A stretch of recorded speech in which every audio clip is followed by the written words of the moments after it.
Dear aspirants, मैं आपके लिए आज YouTube चैनल स्टार्ट करने जा रहा हूं आईएएस वाला सर। और आपको भी ये पता है आईएएस में if you put maximum points you will get maximum marks. अगर आपने ज्यादा से ज्यादा पॉइंट्स लिखे होंगे तो आपको उतने ही ज्यादा मार्क्स मिलेंगे। और हम ये देखते हैं और बच्चे भी बोलते हैं सर पढ़ा सारा होता है, मान लीजिए 10 पॉइंट्स की रिक्वायरमेंट है, हम 8 हमें याद रहते हैं, 7 रहते हैं, 6 रहते हैं, 5 रहते हैं, पूरे नहीं हो पाते क्योंकि बहुत ज्यादा सिलेबस है, समंदर है सिलेबस। तो मैं आपके लिए कुछ टेक्निक्स लाने जा रहा हूं, समझाऊंगा भी, पूरा प्रॉपरली समझाऊंगा। और ऐसी टेक्निक्स कि जब भी आप याद करेंगे वो कभी आपको भूलेगा नहीं। अगर 10 पॉइंट्स हैं तो 10 के 10 याद रहेंगे, 20 हैं तो 20 के 20 याद रहेंगे, चाहे सिलेबस जितना मर्जी हो। ये मैं प्रॉमिस करता हूं आपको। तो मैं ये चैनल आप लोगों के लिए स्टार्ट करने जा रहा हूं ताकि कोई भी क्वेश्चन आ जाए, जैसे भी फॉर्मेट में हो, कैसा भी हो, you will be able to write all the points जो रिक्वायरमेंट है उस क्वेश्चन की। तो आज मैं स्पीकर से स्टार्ट करने जा रहा हूं, powers of speaker and impartiality. और एंड में मैं आपको यह भी बताऊंगा कि प्रेजेंटली सत्ता पक्ष और विपक्ष में जो स्पीकर को लेकर जो खींचातानी चली, आखिर स्पीकर में ऐसी क्या बात है, उसकी कैसी पावर्स हैं जो सत्ता पक्ष और विपक्ष में खींचातानी चली। लेकिन मैं पहले ट्रिक्स बताऊंगा, स्पीकर की पावर और इम्पार्शियलिटी के जितने भी पॉइंट्स हैं उनको याद करने की ट्रिक्स। तो डियर एस्पिरेंट्स, हम स्टार्ट करते हैं पावर्स ऑफ स्पीकर। देखो, है तो ये सारे के सारे जितने भी ये पॉइंट्स हैं 10 के 10 ये तो हाउस से ही रिलेटेड हैं, लेकिन स्पेसिफिकली जो हाउस जहां लिखा है वो 4 चीजों में लिखा है। तो पहले जो 4 पॉइंट्स हैं, हाउस मतलब जब आप देखेंगे कोई भी बुक, लक्ष्मीकांत या कोई भी और भी बुक हो, अगर आप देखेंगे तो सीधा सीधा हाउस 4 पॉइंट्स में लिखा है, सीधा सीधा, ठीक है। तो हाउस जहां जहां लिखा है उसके 4 पॉइंट सीधा आ गए। Joint sitting, secret sitting. अगर सिटिंग्स में ऑर्डर और डेकोरम नहीं हो तो स्पीकर हाउस को एडजर्न कर जाता है। इस तरह आपने 4 पॉइंट रखने हैं, सीक्रेट सिटिंग, ज्वाइंट सिटिंग। अगर इन सिटिंग्स में ऑर्डर डेकोरम नहीं है तो स्पीकर जो है इनको एडजर्न कर जाता है, किसको? हाउस को। और बहुत बड़ी बात जो 5वां पॉइंट है, ही इज द फाइनल इंटरप्रीटर। 2 महत्वपूर्ण चीजें जो स्पीकर के हाथ में होती हैं, बड़ी महत्वपूर्ण। फाइनल इंटरप्रीटर 6वां पॉइंट कौन सा होगा? Money bill. 7वां कौन सा पॉइंट होगा आपका? Disqualification, question of disqualification of the members, ठीक है। तो 7 सीधा पॉइंट हो गए। पहले 4 हाउसेस को लेकर सीक्रेट सिटिंग, ज्वाइंट सिटिंग। अगर इन सिटिंग में ऑर्डर डेकोरम नहीं हो तो स्पीकर एडजर्न कर जाता है।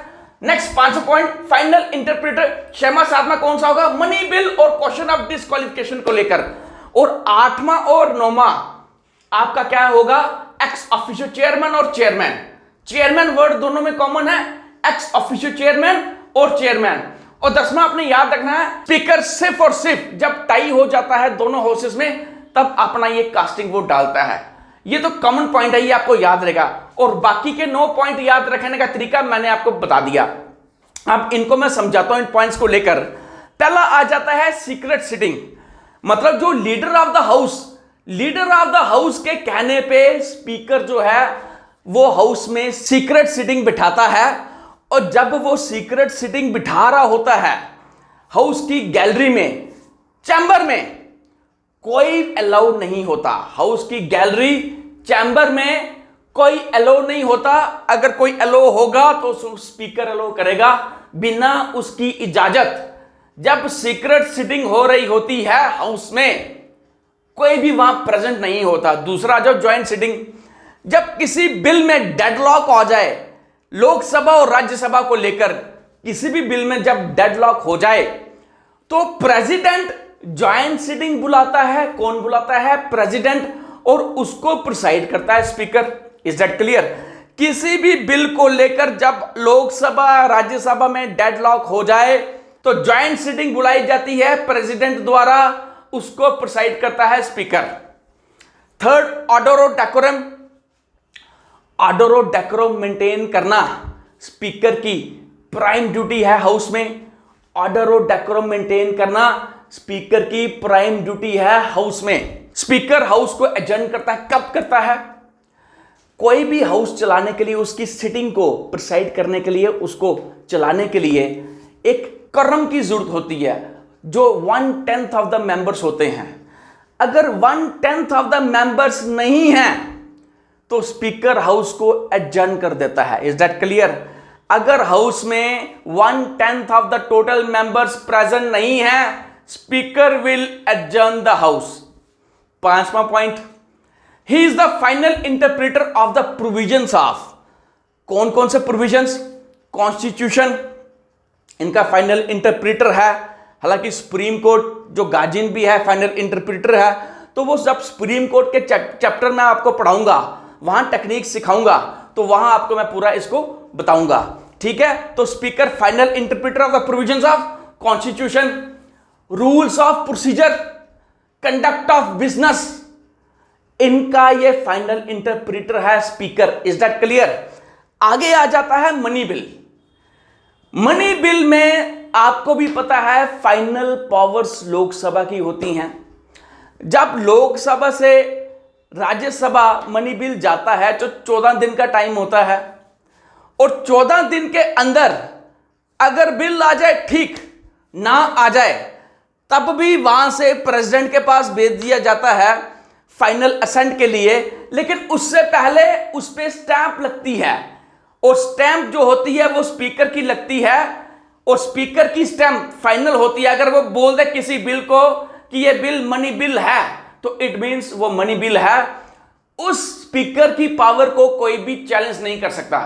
ये नॉन चैलेंजेबल पावर है। अगर स्पीकर बोल दे कि ये मनी बिल है, तो वो मनी बिल है। वो प्रेसिडेंट के पास असेंट के लिए जब जाता है तो उस पर स्टैंप लगी होती है, उस पर मोहर लगी होती है, और ये बताया जाता है स्पीकर द्वारा, स्पीकर की मोहर होती है कि वो मनी बिल है। अब आ जाइए question of disqualification, 10th schedule 52nd amendment disqualification पे। और जब भी मेंबर्स का डिस्क्वालिफिकेशन का क्वेश्चन अराइज होता है, तो 1991 से पहले स्पीकर की पावर फाइनल होती थी, लेकिन उसके बाद सुप्रीम कोर्ट ने बोला कि यह स्पीकर की जो पावर है, it is subject to judicial review. मतलब जो उसकी डिस्क्वालिफिकेशन, जो मेंबर्स को डिस्क्वालीफाई करना on the grounds of defection, जो 10th शेड्यूल 52nd अमेंडमेंट में है, इसमें स्पीकर की पावर जो है वह फाइनल है, और स्पीकर की जो पावर है वो चैलेंजेबल नहीं है। Is that clear? ये डियर एस्पिरेंट्स आपको समझ आ गया? तो आपने देखा पूरी की पूरे 7 पॉइंट्स कवर हो गए। अब 8वां, एक्स ऑफिशियो चेयरमैन इसका, जो इंडियन पार्लियामेंट्री ग्रुप एक side, rest of the parliaments, जो वर्ल्ड के पार्लियामेंट्स है वो दूसरी साइड, इनका जो लिंक होता है वो स्पीकर होता है। मान लीजिए मैं स्पीकर हूं, this is Indian parliament, this is the parliament of the world. Is that clear? तो इंडियन पार्लियामेंट्री ग्रुप होता है, ठीक है, इंडियन पार्लियामेंट्री ग्रुप जो इंडियन पार्लियामेंट को रिप्रेजेंट करता है, और रेस्ट ऑफ द पार्लियामेंट्स, इसका लिंक स्पीकर होता है। नेक्स्ट, जितने भी लेजिस्लेटिव बॉडीज हैं हमारे इंडिया में, हमारी कंट्री में, हमारे हिंदुस्तान में, उनकी जो स्पीकर्स की जो कॉन्फ्रेंस होती है उसको प्रिसाइड करता है स्पीकर। मींस जो लेजिस्लेटिव बॉडीज हैं हमारे देश में, उनके जो स्पीकर हैं उनकी कॉन्फ्रेंस को प्रिसाइड स्पीकर करता है। अब आ जाओ चेयरमैन। जितने भी पार्लियामेंट्री कमिटीज बनती हैं, जितने भी पार्लियामेंट्री कमिटीज बनती हैं, उनके चेयरमैन स्पीकर डिसाइड करता है। जितने भी पार्लियामेंट्री कमिटीज बनती हैं उनके चेयरमैन स्पीकर डिसाइड करता है, और ये उनकी फंक्शनिंग को मॉनिटर भी करता है। अगेन, जितने भी पार्लियामेंट्री कमिटीज, उनका चेयरमैन किसको बनाना है, ये पावर स्पीकर के हाथ में, और उन कमिटीज की फंक्शनिंग को मॉनिटर करना भी स्पीकर का काम। जैसे मान लीजिए कुछ ऐसी कमिटीज हैं जिसमें स्पीकर खुद चेयरमैन होता है, जैसे rules committee, business committee. Is that clear? इसमें स्पीकर जो है वो खुद चेयरमैन होता है। अब आ जाइए इम्पार्शियलिटी, स्पीकर की इम्पार्शियलिटी। इसमें आपको मैं ट्रिक्स देता हूं, बड़े ध्यान से इसको समझिएगा कि इम्पार्शियलिटी ऐसी क्या चीजें हैं कि जो स्पीकर, इंडिया में जो स्पीकर है वो इम्पार्शियल है। Is that clear? यहां हम स्पीकर लिख जाते हैं, स्पीकर लिख दिया। अब नेचुरली स्पीकर की सिक्योरिटी होती है, सिक्योरिटी होती है, इज दैट क्लियर? सिक्योरिटी क्यों होती है? Because of high position, high position के कारण सिक्योरिटी होती है। हाई पोजीशन क्यों है? क्योंकि उसका काम ही ऐसा है, वर्क एंड कंडक्ट, जिसके कारण उसकी हाई पोजीशन है स्पीकर की। अब जब वो काम कर रहा है तो इसकी सैलरीज भी होंगी, इज दैट क्लियर? सैलरी होगी। यहां आप लिख दीजिए FCF, ये मैं बाद में बताता हूं FCF क्या है। अब ये जो दो चीजें हैं, सिक्योरिटी एंड हाई पोजीशन, ये सीधा सीधा किससे जुड़ी हैं? पावर से जुड़ी हैं, इज दैट क्लियर? सिक्योरिटी और हाई पोजीशन किससे जुड़ा है? पावर से जुड़ा है। और ये ट्रिक है याद करने का। और पावर कहां से रन होता है? PMO से रन होता है, इज दैट क्लियर? यहां R लिख दीजिए, याद करने की ट्रिक है, ठीक है। और PMO के अंडर क्या होता है? CBI होती है, I को हम नहीं छेड़ेंगे। तो ये ट्रिक है याद करने की स्पीकर की, ठीक है। स्पीकर, उसको सिक्योरिटी दी जाती है, हाई पोजीशन होती है, हाई पोजीशन तो उसका काम भी उस तरह का होता है, काम की सैलरी मिलती है। और इन दोनों चीजों को लेकर उसकी एक पावर होती है। और हिंदुस्तान में पावर कहां से रन होती है? PMO से। और CBI किसके अंडर है? PMO, is that clear? Clear हो गया? तो अब ये एक ट्रिक है याद करने की।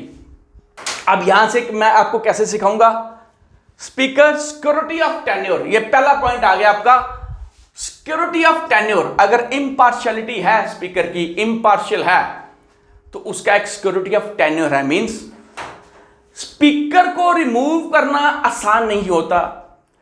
स्पीकर को रिमूव स्पेशल मेजॉरिटी से किया जाता है, ऑर्डिनरी मेजॉरिटी से नहीं किया जाता। अब स्पेशल मेजॉरिटी और ऑर्डिनरी मेजॉरिटी में क्या फर्क है? Special majority means, special majority क्या होती है? Majority of the members, total members, मतलब पार्लियामेंट की जितनी स्ट्रेंथ है लोकसभा की, majority of the members present and voting. Special majority, majority of the members मतलब जो प्रेजेंट हैं, उनकी जो प्रेजेंट है उनका नंबर मेजॉरिटी से कंपेयर करेंगे। और ऑर्डिनरी मेजॉरिटी क्या होती है?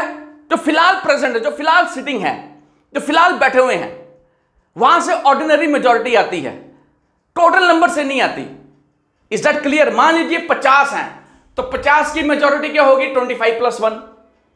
तो यहां स्पेशल मेजॉरिटी है 543, उसका 50% + 1। वहां से स्पीकर को रिमूव किया जाता है, ना कि जो प्रेजेंट है वहां से। Is that clear? ये आपको समझ आ गया? और स्पीकर को ये जो उसका प्रोसेस चलता है रिमूवल का, वो जब तक 50 मेंबर्स वो लिखकर नहीं देंगे, तब तक उसको कंसीडर और डिस्कस नहीं किया जाता। स्पीकर का रिमूवल का जो प्रपोजल है, जब तक 50 मेंबर्स लिखकर फॉरवर्ड नहीं करेंगे, तब तक उसको कंसीडर प्रपोजल को और रिमूवल पे डिस्कशन नहीं की जाएगी। Is that clear? तो ये सिक्योरिटी ऑफ टेन्योर हो गया। नंबर 2 आ जाओ, हाई पोजीशन। जो स्पीकर का जो ऑर्डर ऑफ प्रेसिडेंट है वो 7वें नंबर पे है। चीफ जस्टिस ऑफ इंडिया जहां बैठता है, मतलब जो उसका ऑर्डर ऑफ प्रेसिडेंट है स्पीकर का, it is same as that of chief justice of India. It means speaker की जो पोजीशन है, it is above the cabinet ministers. जो सेंट्रल कैबिनेट मिनिस्टर्स हैं, उनसे भी ऊपर की स्पीकर की पोजीशन है। Is that clear? नेक्स्ट आ जाओ।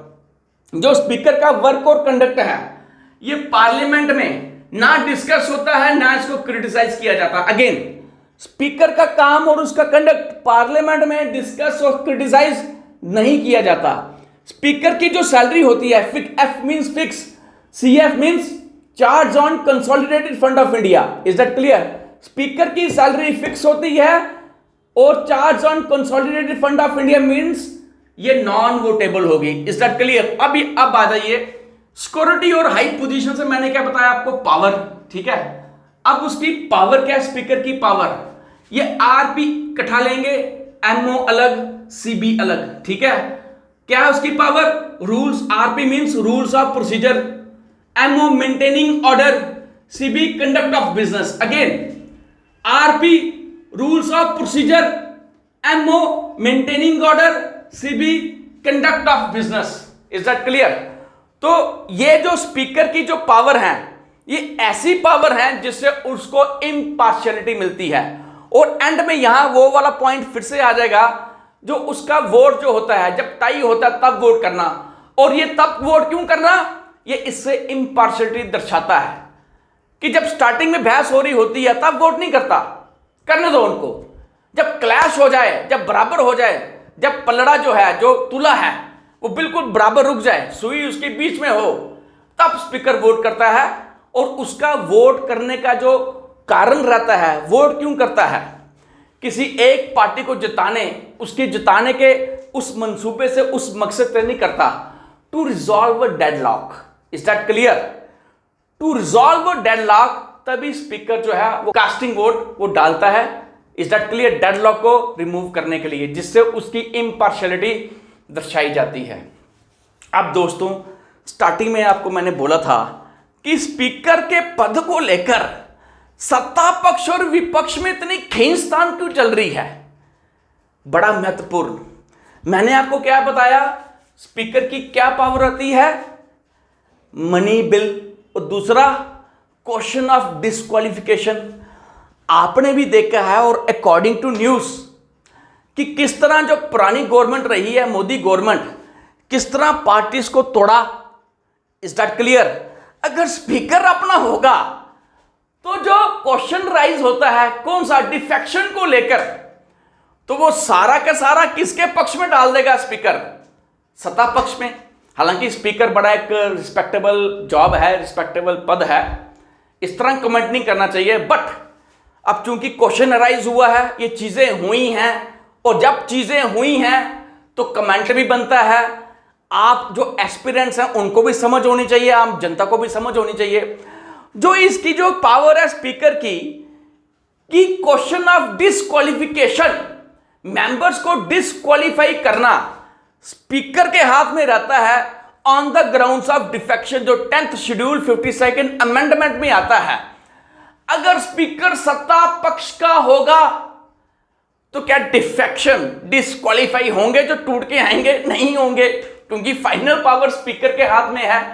तो सत्ता पक्ष अपना राजनीतिक जो फायदा है, और राजनीतिक जो गेम है, वो गेम खेलने के लिए उसको बेनिफिट होगा दूसरी पार्टीज को तोड़ना। अब आप मुझसे एक प्रश्न करेंगे कि 1991 में सुप्रीम कोर्ट ने बोला है स्पीकर की ये वाली पावर, कि question of disqualification of the members it is subject to judicial review, बिल्कुल है।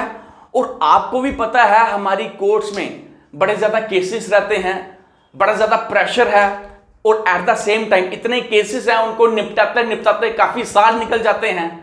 और जब ये क्वेश्चन, ये वाला मैटर सुप्रीम कोर्ट में पहुंच भी गया, तो it will take a lot of time. और उस समय में जो सत्ता पक्ष को बेनिफिट लेना है, जो अपना काम करना है, वो कर जाते हैं। मींस ये जो लूप होल्स हैं, इसका फायदा सत्ता पक्ष उठाती है। तो dear aspirants, this is all about the powers of the speaker, और स्पीकर इम्पार्शियल कैसे है मैंने आपको थ्रू ट्रिक्स बता दिया। और आगे जितना भी कोर्स है, चाहे वो पॉलिटी है, चाहे ज्योग्राफी है, चाहे हिस्ट्री है, चाहे कोई भी टॉपिक है, मैं वीडियोस डालता रहूंगा ताकि आपको याद करने में आसानी रहे। और जो भी क्वेश्चन आए, उसके जितने भी पॉइंट हैं, you will be able to write each and every point, all the points. Thank you very much.